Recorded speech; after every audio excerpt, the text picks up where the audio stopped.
नमस्कार. मी प्रमिल क्षेत्रे. महाराष्ट्राच्या राजकारणात ज्या एका संघर्षाने गेल्या काही वर्षांपासून संपूर्ण देशाचं लक्ष वेधून घेतलंय तो म्हणजे शिवसेना पक्ष आणि धनुष्यबाण चिन्हाचा वाद. जेव्हा जेव्हा या प्रकरणाची सुनावणी सर्वोच्च न्यायालयात होते तेव्हा काहीतरी नवीन समोर येतं आणि संपूर्ण राजकीय वर्तुळात खळबळ उडते. यावेळी सुद्धा सर्वोच्च न्यायालयात काहीसं असंच घडलंय. एकीकडे ज्येष्ठ विधिज्ञ कपिल सिब्बल यांनी निवडणूक आयोगाच्या अधिकाऱ्यांना थेट आव्हान दिले, तर दुसरीकडे खुद्द सर्वोच्च न्यायालयाच्या न्यायमूर्तींनी पक्षांतराच्या मुद्द्यांवर अत्यंत कडक आणि खडेबोल सुनावलेत. एवढंच नाही, तर या संपूर्ण वादात एक असा सर्वात मोठा ट्विस्ट समोर आलाय ज्यामुळे एकनाथ शिंदे गटाच्या अडचणी वाढल्याची चर्चा पुन्हा एकदा जोर धरू लागली. नेमकं कोर्टात काय घडलं, ती कोणती कागदपत्र आहेत जी आता चर्चेचा विषय बनली आहेत आणि या सर्वांचा अंतिम निकालावर काय परिणाम होईल, हे सर्व आपण सोप्या भाषेतून समजून घेऊयात. महाराष्ट्रात जेव्हा राजकीय भूकंप झाला आणि महाविकास आघाडी सरकार कोसळलं तेव्हापासूनच खरी कायदेशीर आणि राजकीय लढाई सुरू झाली. शिवसेना नेमकी कोणाची हा प्रश्न केवळ दोन नेत्यांचा राहिला नाही, तर तो महाराष्ट्राच्या अस्मितेचा आणि लोकशाहीच्या मूल्यांचा बनलाय. याच पार्श्वभूमीवर सर्वोच्च न्यायालयात तो नुकतीच एक अत्यंत महत्वाची सुनावणी पार पडली जिनं संपूर्ण देशाचं राजकारण हादरून सोडलंय. या सुनावणीची सुरुवात झाली ती ठाकरे गटाचे ज्येष्ठ विधिज्ञ आणि कायदेतज्ञ कपिल सिब्बल यांच्या जोरदार युक्तिवादानं. सिब्बल यांनी थेट भारतीय निवडणूक आयोगाच्या अधिकाऱ्यांवर आणि त्यांच्या निर्णयावर गंभीर प्रश्नचिन्ह उपस्थित केले. त्यांनी युक्तिवाद करताना न्यायालयात सांगितलं की निवडणूक आयोगाला पक्षांतर्गत वादाचा अंतिम निकाल देण्याचा किंवा मूळ पक्ष ठरवण्याचा अधिकार कायद्याने दिलेला नाही. आयोग जास्तीत जास्त पक्षाची मान्यता गोठवू शकतो किंवा काढून घेऊ शकतो, परंतु विधिमंडळ पक्षालाच राजकीय पक्ष ठरवण्याचा अधिकार आयोगाकडे कसा असू शकतो, असा सवाल सिब्बल यांनी उपस्थित केलाय. अधिकार नसतानाही निवडणूक आयोगानं गृहीतके मांडून एकतर्फी निर्णय दिला असा गंभीर आरोप त्यांनी ठाकरे गटातर्फे केला. या सुनावणी दरम्यान सिब्बल यांनी आणखी एक अत्यंत महत्वाचा मुद्दा मांडला. त्यांनी ऑगस्ट ते ऑक्टोबर 2022 मधील काळातील कागदपत्रांचा दाखला दिला. त्या काळात दोन्ही गटांनी आपापली कागदपत्र आयोगाकडे सादर केली होती. यामध्ये राष्ट्रीय कार्यकारिणीतील तब्बल 160 सदस्यांचा मजबूत पाठिंबा हा उद्धव ठाकरे यांच्या गटाकडे होता, तर शिंदे गटाकडे पक्षांतर्गत असा कोणताही मोठा संघटनात्मक आधार नव्हता, असा दावा कपिल सिब्बल यांनी केला. परंतु 2018ची पक्षाची घटना आणि हे वास्तव सोयीस्करपणे बाजूला सारण्यात आलं असा युक्तिवाद त्यांनी यावेळी केला. याच सुनावणीत बंडखोरीच्या वेळच्या घटनाक्रमावरही प्रकाश टाकण्यात आला. सिब्बल यांनी न्यायालयात सांगितलं की विधानसभा अध्यक्षांनी आमदारांच्या अपात्रतेवर वेळेत निर्णय घेतला नाही, ज्याचा सरळ फायदा शिंदे गटाला मिळाला. सत्ता ही चुंबकासारखी असते. एकदा मुख्यमंत्रीपद हातात आलं की अनेक जण त्या दिशेनं आकर्षित होतात.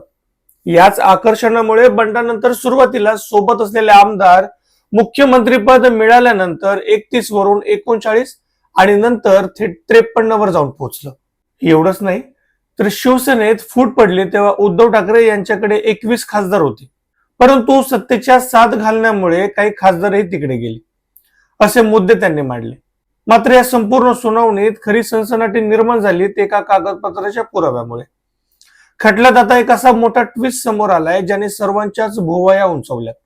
महाविकास आघाडी सरकारच्या काळात एकनाथ शिंदे यांना विधिमंडळ पक्षाच्या गटनेते पदावरून हटवण्यासाठी ज्या नेत्यांनी पक्षांतर्गत कागदपत्रांवर सह्या केल्या होत्या आणि पुढाकार घेतला होता, आज तेच नेते एकनाथ शिंदे यांच्या मंत्रिमंडळातील मंत्री म्हणून विराजमान आहेत.